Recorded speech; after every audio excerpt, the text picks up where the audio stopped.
원사님 기도 한번 가자. 하나, 둘, 셋. 치스라. 우리 그 다음에 우리 저기 안복성 원사님이 새롭게 우리 교회 오랫동안 안 나오셨다가 새로 교회에 우리 출연해 주신 우리 진호 형제님, 준호 형제님, 우리 크게 제일 큰 기도 한번 가자. 하나, 둘, 셋.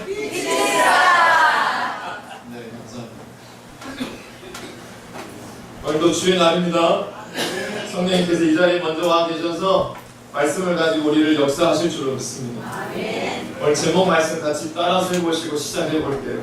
당신이 나보다 옳습니다. 제가 1부 때 이걸 시켜봤더니 현상이 하나 나타나는데 2부 때도 똑같이 나타나는지 한번 볼게요. 부부끼리는 더 눈을 보고 당신이 나보다 옳습니다. 시작.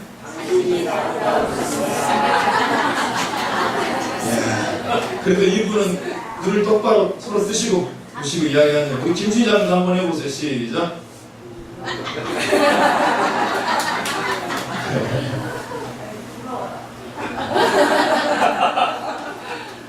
오늘도 귀한 은혜가 있기를 축복합니다.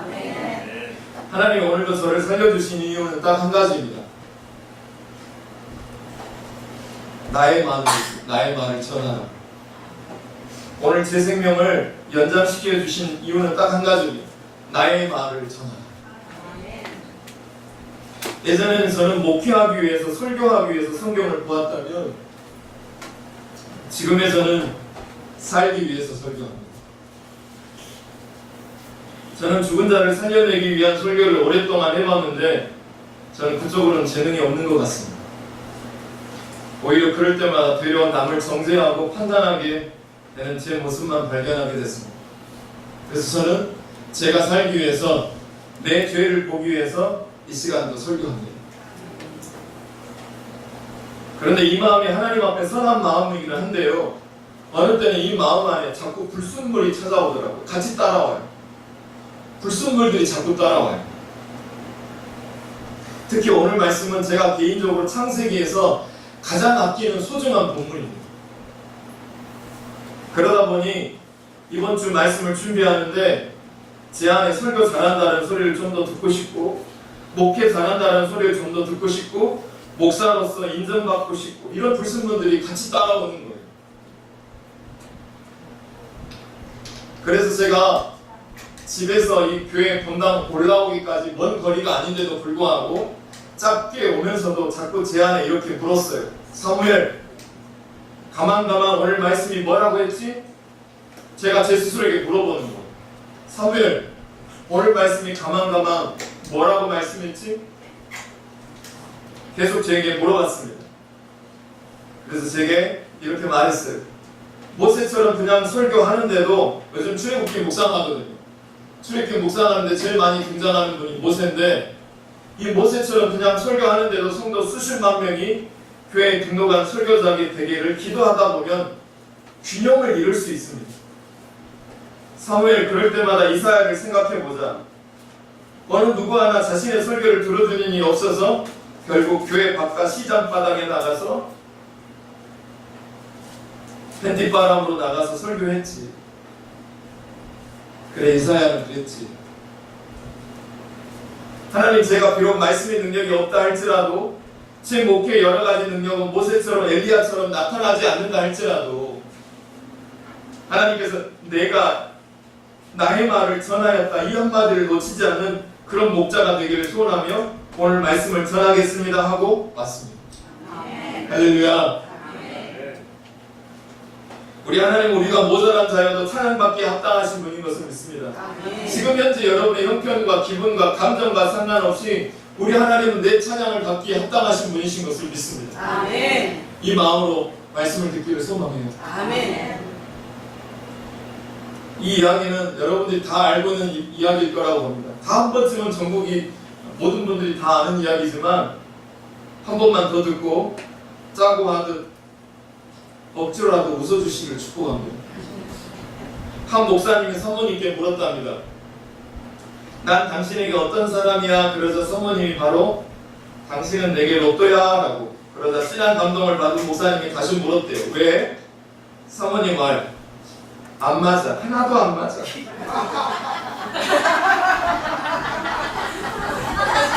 대놓고 하신다. 기분이 나빠지더라고요. 그래도 수고하셨습니다.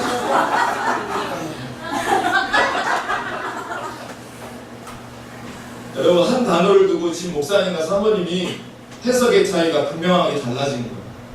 로또라고 하는 단어에 이 목사님과 사모님의 해석이 완전히 달라요. 우리는 삶에서 여러 사건들을 경험하게 될 것이고 또 경험하게 될 것이에요. 그때 우리는 뭘 잘해야 되냐? 따라서 해보세요. 해석을 잘해야지 해결이 됩니다. 그렇지 않으면 오늘 본문 유다처럼 하나님이 아주 크게 다루십니다. 오늘 등장하는 유다와 가말 이야기는 해석을 잘 못하면 구속사로 해석하지 않으면 세상에 둘도 없는 아침 막장 불륜 드라마도 이런 드라마도 없습니다. 작가도 이렇게 쓸 수는 없을 정도로 막장 불륜 드라마예요. 이게 거룩한 성경에 어떻게 기록될 수 있을까 싶을 만큼 잔인무도한 막장 불륜 드라마가 기록되어 있습니다. 자, 묻겠습니다. 부모님들은 대답해보세요. 아니면 부모가 될 예정인 청년들도 대답하셔도 돼요.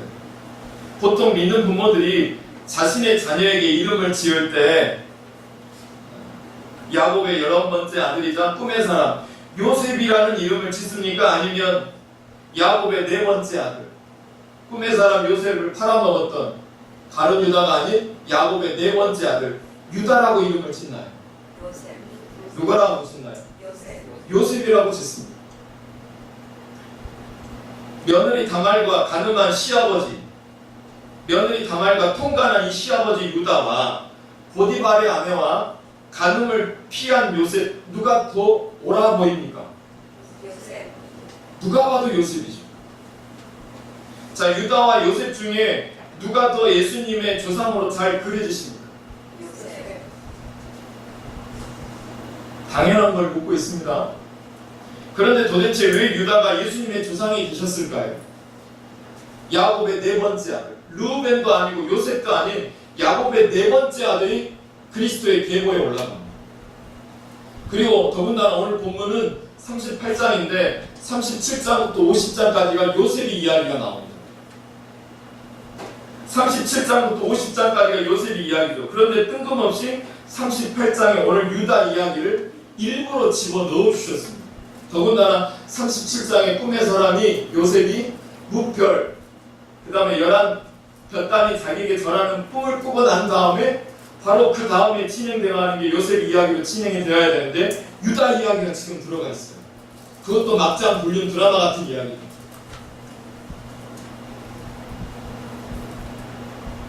여러분 아마 형제가 5명 이상 형제가 많은 집안에서 사시는 분들은 공감하실 것 같아요.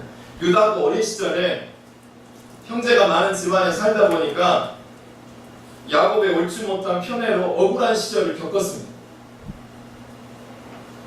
형제들과 함께 요셉, 동생 요셉을 미워한 끝에 동생을 판 은밀한 죄는 형제들에 대한 판멸로 이어집니다. 자기 죄는 보이지도 않아요. 이게 희한하게 흘러가요. 자기도 같이 지었는데 자기보다 좀 더 지은 죄에 놓고 환멸을 느끼는 거예요. 지금 야곱. 그래서 어떤 일이 벌어지냐?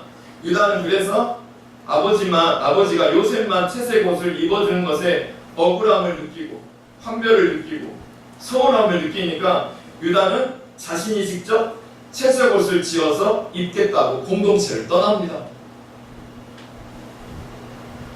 유다는 자신이 이렇게 된 것은 온전히 아버지 때문이고 형제들 때문이라고 책임 전가합니다. 여러분 교회를 떠날 때에도요. 그리고 이혼할 때에도 부부가 제일 많이 하는 마지막 말이 뭔지 아세요? 하나같이 너 때문이야. 저 때문인가요? 하나같이 너 때문이야입니다. 유다가 그랬어요. 오늘 본문에 등장하는 이 이방 친구 히라를 만납니다. 또 이방 여인과 결혼해서 불신 결혼의 시조가 되어서 악을 행합니다. 여기다가 세 아들도 보고 들은 것이 도둑질이라고 세 아들도 아버지의 삶을 그대로 이어받아서 보고 배운 대로 불신 결혼하고 악을 행합니다. 결국 하나님이 유다의 큰 아들 애를 쳐서 죽이십니다. 그리고 다말이 과부가 되죠.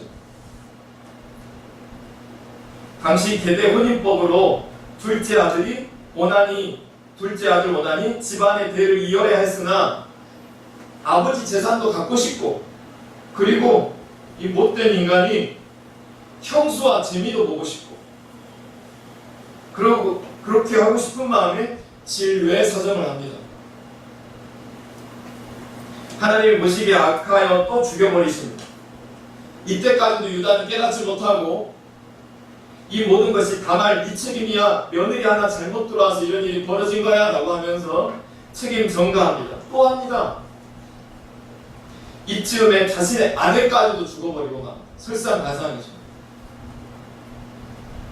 평생 자신의 옳고 그름을 증명하기 위해서 유다는 살았습니다. 내 삶에 일어난 모든 사건은 다 너 때문이야. 이렇게 부르짖고 사는 사람들의 마지막은 결정적인 악을 범하게 됩니다. 너 때문이야 라고 부르짖고 사는 분들의 결정적인 악이 이렇게 범해지게 됩니다. 어떤 일이 벌어지냐면 유다가 자신의 허무한 마음을 달래고자 누구를 찾습니까? 여자를 찾습니다. 남자들이 참 뭐예요? 운영자 본사를 왜 한마디 안 하실까 싶었습니다. 이때 좀 나와주셔야 되는 게 맞는 것 같습니다. 남자들이 문제죠. 이 남자였던 유다도 남자인지라 허무한 마음을 달래고자 여자를 찾습니다. 그리고 18절에 자신의 도장과 끈 지팡이, 오늘날로 치면 이게 뭘 상징하는 거냐면 자신의 인감 도장, 등기부 등본, 자기 도장이에요. 통장. 더 쉽게 말해서 자기의 죄의 흔적이라는 거예요. 뭐라고요? 자기 유다의 죄의 흔적인 것입니다. 그걸 가지고 여자로 자신을 달래려고 했습니다. 알고 보니까 누구를 품은 거였냐면 며느리를 품었습니다. 그걸로 끝나지 않고 뭐까지 시켰어요? 임신까지 시켰습니다.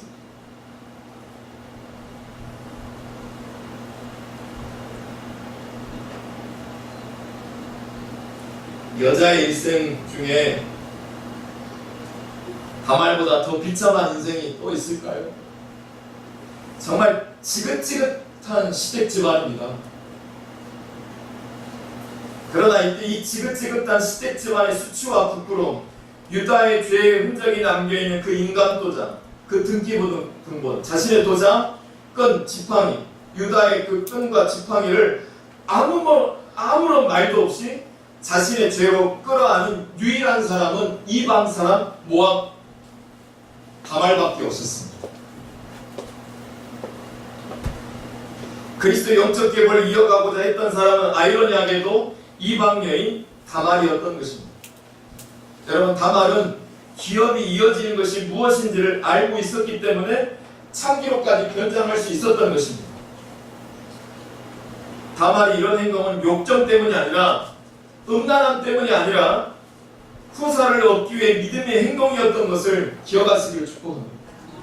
그러나 결정적으로 이 부분을 잘 들으세요. 그러나 결정적으로 그리스도의 영적 계보에 다말이 올라가게 된 것은 유다의 이 고백 때문에 올라가게 됩니다. 그 고백이 무엇이냐 따라서 해보세요. 그가 나보다 옳도다. 놀랍게도 1절부터 계속되던 유다의 악이 이 고백으로 멈춰지게 됩니다. 우리 옆에 사람 한번 보고 해볼게요. 당신이 나보다 뭐합니다? 옳기는 뭘 올라요?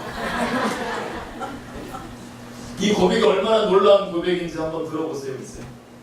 자, 유다가 다말이 흔들어져 있는 도장을 알아봤어요. 끈을 알아봤어요. 지팡이를 알아봤어요. 즉 자신의 죄를 유다가 알아본 거예요. 이걸 알아보는 것이 하나님의 구속사의 가장 큰 은혜인 것을 기억하셨으면 좋겠어요. 지금도 남의 죄가 보이고 나의 죄가 안 보인다면 큰일 날 일입니다. 유다는 자기 죄가 보였어요. 이 고백 때문에 하나님은 꿈의 사람 요셉이 아닌 지지리도 못난 인생 궁상 맞은 유다를 예수 그리스도의 계보에 올려놓게 됩니다. 마태복음 1장 1절 아브라함과 다윗의 자손 예수 그리스도의 계보라. 아브라함 이삭을 낳고 이삭은 야곱을 낳고 야곱은 르호본 루벤과 요셉을 낳았다라고 되어 있지 않고 유다와 그 형제들 낳았다라고 기록해 놓고 있습니다. 할렐루야. 이 계보의 저와 여러분이 올라가기를 축복합니다. 여러분 옳고 그름으로 본다면 이것이 이해가 되세요? 이해가 되세요? 여러분 코로나가 한국교회 판도를 완전히 바꿔놓았습니다. 지각변동을 완전히 일으켜놨어요. 코로나가 성도들의 신앙을 완전히 뒤흔들어 놓았습니다. 골프장에도 마트와 병원에도 하나님이 계시는데 교회에만 하나님이 안 계신다는 믿음이 생겨버리고 말았죠. 코로나 끝나기 전까지 교회 못 나올 것 같다고 성도들이 저에게 알려옵니다. 제주도 여행도 가고 유럽 여행도 갑니다. 그래서 저는 얼굴은 아닌 척하지만 분노했습니다. 내 안에 옳고 그름이 올라와서 성령을 빙자해서 성도들을 정죄하고 판단했습니다. 이 버릇은 다시 육체가 올라오자 다시 아내와 자녀들을 저는 향했습니다. 코로나가 장기화되면서 교회도 피곤해지고 저도 피곤해지고 교회와 수치와 부끄러움을 판단하고 아내의 수치와 부끄러움을 판단합니다. 그런데 오늘 본문을 만나면서 제가 바뀌었습니다. 아직도 여전한 저의 모습에 실망도 하지만 날마다 말씀 앞에 나를 세우는 시간들을 점점 늘려가고 있습니다. 그래서 제 안에 조금씩 꿈틀꿈틀 되는 일들이 벌어졌는데 제 안에 가치관이 많이 바뀌어지기 시작했어요.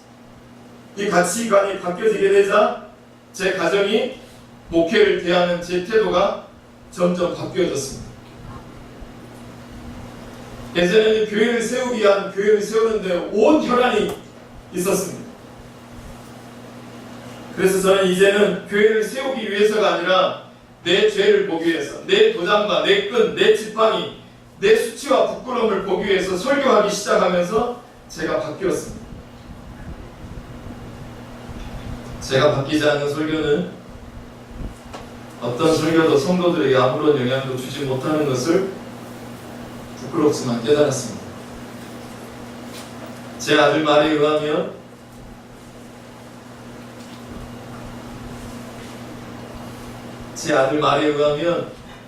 아빠가 바뀌지 않는 설교는 연기하는 것입니다. 여러분 부부가 가정이 교회가 영적 언어를 하나로 만들어내는 은혜가 있기를 축복합니다. 그 영적 언어는 뭐냐면 따라서 해보세요. 우리 하나님은 100% 옳으신 분이에요. 나는 100% 죄인이다. 이것만 가지고 살면 모든 문제가 해석이 됩니다. 내게 이루어진 모든 일들이 하나님의 구원의 일을 위해서 일어난 일들이 생기기 거라고 생각하면 내 마음에 평강이 찾아옵니다. 아무리 출애굽을 한 경험이 있어도요, 극적으로 병에서 건져냄을 받아도 후속사적인 영적 언어가 가정 안에서, 부부 안에서, 교회 안에서 만들어 있지 않으면 저처럼 부교육자 20년을 오랫동안 해도, 담임 목사 생활을 10년, 20년, 30년을 해도, 40년을 해도, 부부 생활 20년, 30년, 40년을 해도 아무 소용없습니다. 이 사실을 제가 아내와 함께 묵상 훈련을 받는 내내 크게 깨달아졌습니다. 비로소 내 삶에 해석되지 않았던 그 수많은 사건들, 부당하고 목회자에서 끝까지 서럽고 참아내야 될 그 수많은 서럽고 부당한 일들, 실제로 몸이 바스러지고 뼈저리게 아팠던 그 사건들이 조금씩 해석되기 시작했어요. 그리고 나의 십자가, 나의 수치와 부끄러움을 아내와 아들과 나누면서 부끄럽지만 진리가 주는 자유함을 이 목사가 누리게 되었습니다. 오늘 본문은 분명한 외침이 딱 한 가지가 있다면 이 본문을 외치고 있는 것입니다. 한번 따라서 해보세요. 성경은 옳고 그름의 책이 아니라 구속사를 말하는 책이다.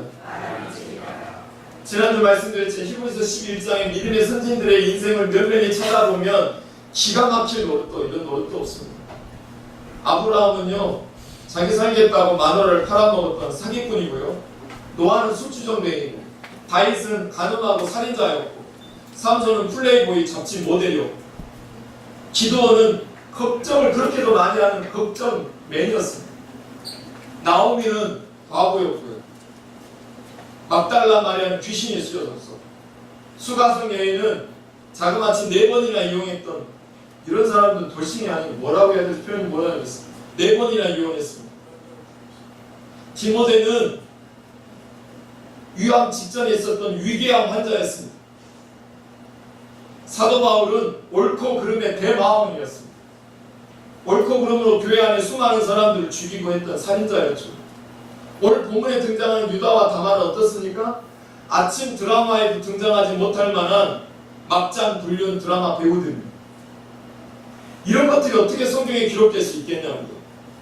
옳고 그름으로 보면 이 사건이 여러분 해석이 되십니까?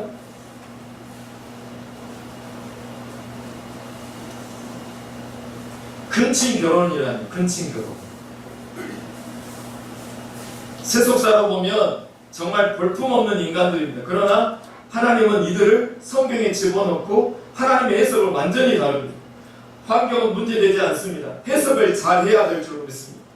우리의 고난이 어떻게 쓰이는지에 관심 갖기를 주의로 축복합니다. 그것이 구속사입니다. 성경은 옳고 그름으로 보면 안 되고 구속사적인 관점으로 보기를 주의로 축복합니다. 말씀의 가치관이 제대로 안 심겨져 있으면 30년 같이 교회 생활해도, 30년을 같이 부부 생활을 해도 30년 중에 단 하루에 생긴 사건이 잘못 해석되어지면 순간적으로 인간적인 관계로 완전히 전환됩니다. 이해타산적인 관계로 전환됩니다. 그래서 내가 할 수 있는 것은 떠나는 것입니다. 그 남편을 떠나는 것입니다. 교회에서도 떠나는 것입니다. 10년, 20년, 30년 전혀 소용이 없어요. 이 구속사적인 가치관이 없으면 떠나는 것이 그 사람이 할 수 있는 유일한 방법입니다. 이 구속사적인 가치관, 이 영적 언어를 제가 먼저 갖기 시작하면서 광주에서 오랫동안 제가 광주에서 지내다 올라왔잖아요. 제가 이 영적 언어를, 이 가치관을 가지면서 광주에서 저희 집 거실 공기가 점점 바꿔지는 것을 느끼게 됐습니다. 둘째 아들하고 구속사적인 가치관을 가지고 함께 묵상하기 시작했고, 일주일에 2번 모여서 자신의 삶을 그대로 오픈하는 시간을 가졌습니다. 자신의 인감 도장과 등기부 등본 통장을 보여주기 시작했습니다.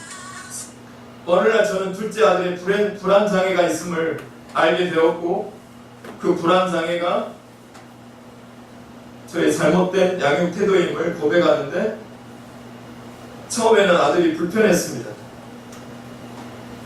묵상 모임이 불편해서 말을 하지 않았고, 아버지가 왜 그러나 어려워했습니다. 그러나 어느 날 제가 아들의 불안장애가 있음을 알고 묵상하는 중에 같이 큐티하면서 그 모든 문제가 저에게 있었음을 고백하는데 아들이 펑펑 울었습니다.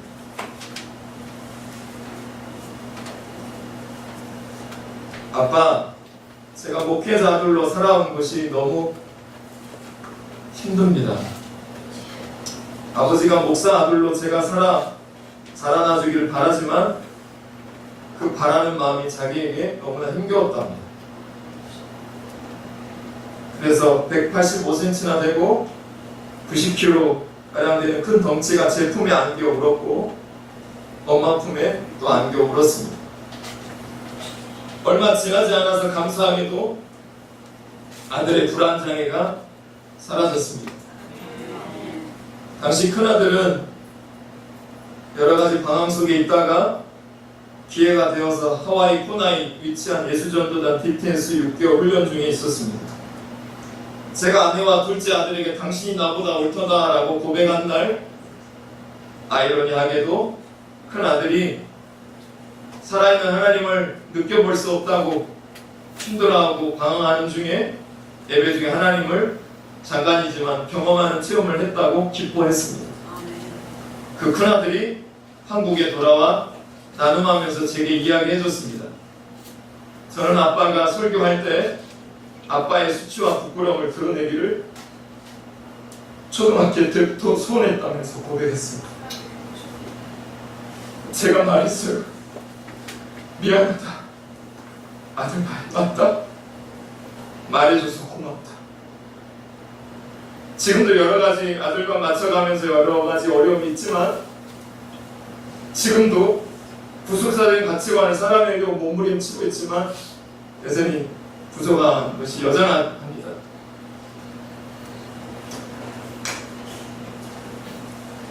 여러분, 완벽한 인생을 산 요셉과 너무도 비교되는 악한 삶을 산 유다가 어떻게 예수 그리스도의 조상이 되었는지 여러분 아시겠어요? 바로 그는 나보다 옳도다라는 이 유명한 회개 고백을 했기 때문에 그렇습니다. 지금 유다는 자신의 죄를 공동체 앞에서 고백하는 겁니다. 그녀의 행동이 영적 후사를 위한 행동임을 알았기 때문에 무조건 회개를 했습니다. 여러분들 구속사를 모르면요, 이것은 불륜입니다.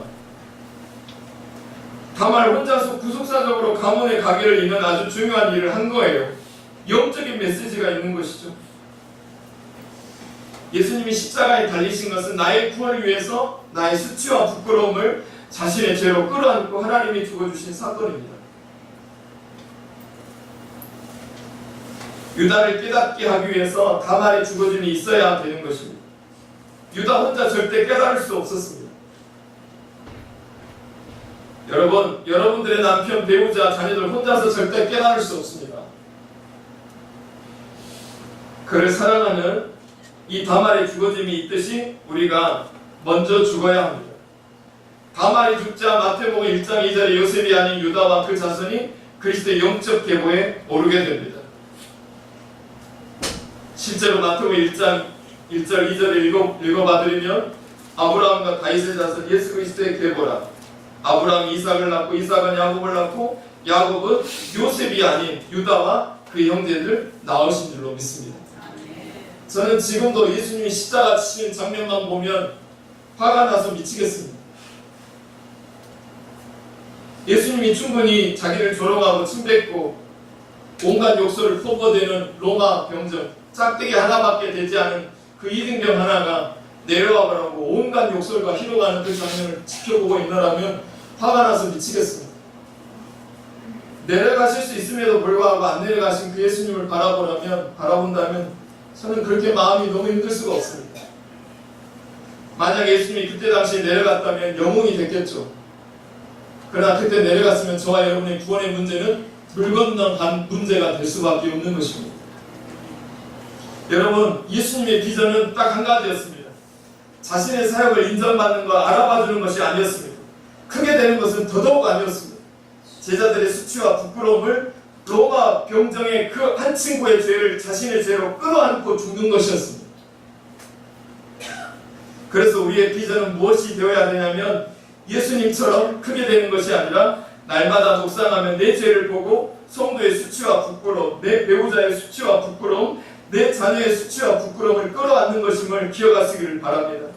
그러면 당신이 나보다 옳다라고 나오게 됩니다. 그러나 저처럼 묵상을 깊이 들어가면 이런 일들이 벌어집니다. 매일같이 말씀을 가까이 하려고 애쓰고 노력하면 내 죄가 너무 보여서 아내의 죄를 볼 겨를이 없어집니다. 그런데 묵상을 기어이 하게 되면 내 죄가 안 보이고 아내의 죄가 그렇게 크게 보일 수가 없어요. 아들의 죄가 그렇게 크게 보입니다. 그래서 말씀드립니다.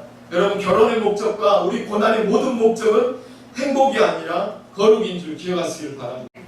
보석 같은 영광교회 성도 여러분, 유다가 예수님의 조상이 됐다는 거 굉장히 위로되지 않으십니까?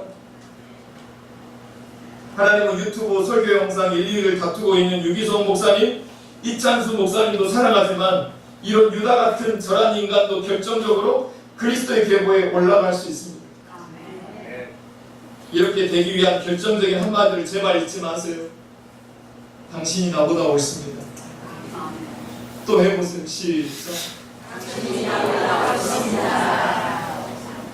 다말을 인정하고 회개한 유다는 다윗으로 예수님으로 마태복음 1장에서 찬란하게 빈답니다. 다말보다 더 위대하게 된 사람은 유다입니다. 그러니까 당신이 나보다 옳습니다라고 말하는 사람이 훨씬 위대하게 될 수 있다는 사실을 오늘 보여주셨어요. 부디 그리스도 영적 계보에 저와 여러분의 이름을 올리는 한마디, 당신이 나보다 옳다가 여러분의 집에서, 교회에서 꼭 있어지시기를 주의로 축복합니다.